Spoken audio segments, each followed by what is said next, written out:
Hello, welcome back to anonymous data scientist. आज हम solve करेंगे लीड कोड पे प्रॉब्लम नंबर 235 जो है lowest common ancestor of a binary search tree. अब इससे पहले हमें बाइनरी सर्च ट्री की एक प्रॉपर्टी पता होनी चाहिए कि जो उसका लेफ्ट सब ट्री है उसकी वैल्यू हमेशा उसके रूट नोड की वैल्यू से कम होगी और जो उसका राइट सब ट्री है उसकी वैल्यू हमेशा रूट नोड की वैल्यू से ज़्यादा होगी। क्लियर? तो हमें इसमें निकालना है लोएस्ट कॉमन एंसेस्टर। जैसे कि एग्जाम्पल 1 को देखते हैं। इसमें हमें बाइनरी सर्च ट्री गिवन है और पी और क्यू की वैल्यूज गिवन है 2 एंड 8, मतलब कि ये 2 हो गया और ये 8 हो गया। इसका हमें निकालना है कॉमन एंसेस्टर लोएस्ट। तो इसका तो एक ही कॉमन एंसेस्टर है, दैट इज 6, तो आउटपुट में आ जाएगा 6। अब जैसे 7 और 9 का निकालना होता तो 7 और 9 का कॉमन एंसेस्टर हो सकता था 8 एंड 6, बट जो 8 है वो लोएस्ट कॉमन एंसेस्टर है क्योंकि इसकी वैल्यूज इन दोनों के बीच में आ रही है, 7 और 9 के बीच में लाई करती है। जबकि जो 6 है वो यहाँ पे 7 और 9 दोनों से छोटा है। अगर दोनों से छोटा है 6 तो 6 लोएस्ट कॉमन एंसेस्टर नहीं होगा क्योंकि ये इसके राइट सब ट्री में लाई करेगा। बस इसी प्रॉपर्टी का यूज़ करके हम इस प्रॉब्लम को सॉल्व करेंगे। जब तक एक दो एग्जाम्पल और जो गिवन है क्वेश्चन में उनको देख लेते हैं। जैसे एग्जाम्पल 2 में गिवन है हमें एक binary search tree and P and Q की वैल्यूज है 2 और 4, तो ये 2 है और ये 4 है। अब इसका जो कॉमन एंसेस्टर होगा वो ऑब्वियसली 2 होगा, ठीक है। सिमिलरली हमें थर्ड एग्जांपल में गिवन है 2 और 1, तो ये बाइनरी सर्च ट्री कुछ ऐसा होगा 2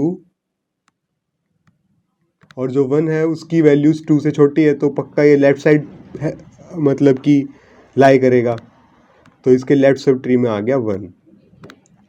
और जो इनका कॉमन एंसेस्टर होगा वो ऑब्वियसली 2 होगा, तो आउटपुट में हमें दे दिया 2। तो इसी लॉजिक का यूज़ करते हैं कि वैल्यू अगर छोटी है तो हमें लेफ्ट साइड पे जाना है।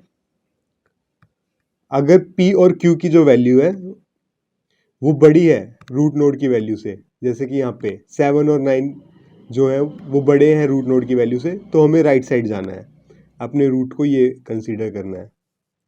और अगर जो रूट नोड की वैल्यू है वो लाई कर रही है बिटवीन, जैसे कि यहाँ पे 4 जो है that is lying between 3 and 5, तो P और Q के बीच में अगर रूट नोड की वैल्यू लाई करती है तो हमें वो रूट नोड रिटर्न कर देना है क्योंकि वो लोएस्ट कॉमन एंसेस्टर होगा।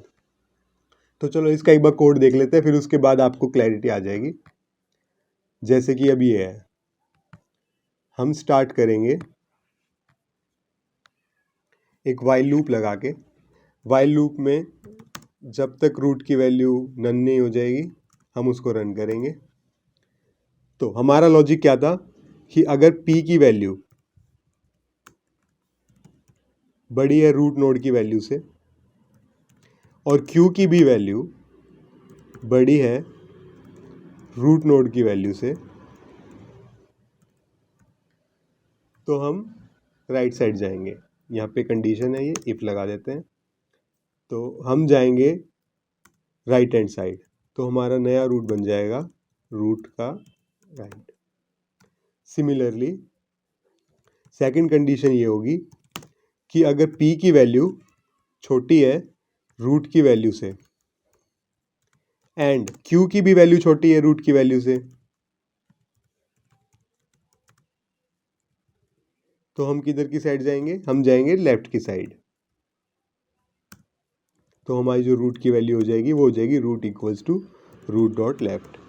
और इनके जो एल्स वाला केस होगा, एल्स वाले केस में क्या होगा कि जो रूट की वैल्यू है वो लाई करेगी इन दोनों के बीच में, बिटवीन P एंड Q, तो बस उस केस में हम रिटर्न कर देंगे रूट की वैल्यू, और रूट की वैल्यू जो रिटर्न होगी वो लोएस्ट कॉमन एंसेस्टर होगा। इसको सबमिट करके देखते हैं। तो ये हो गया। तो इस क्वेश्चन में इतना ही। अब नेक्स्ट क्वेश्चन में मिलते हैं। आपको कोई डाउट हो तो आप कमेंट सेक्शन में पूछ सकते हो। Thank you.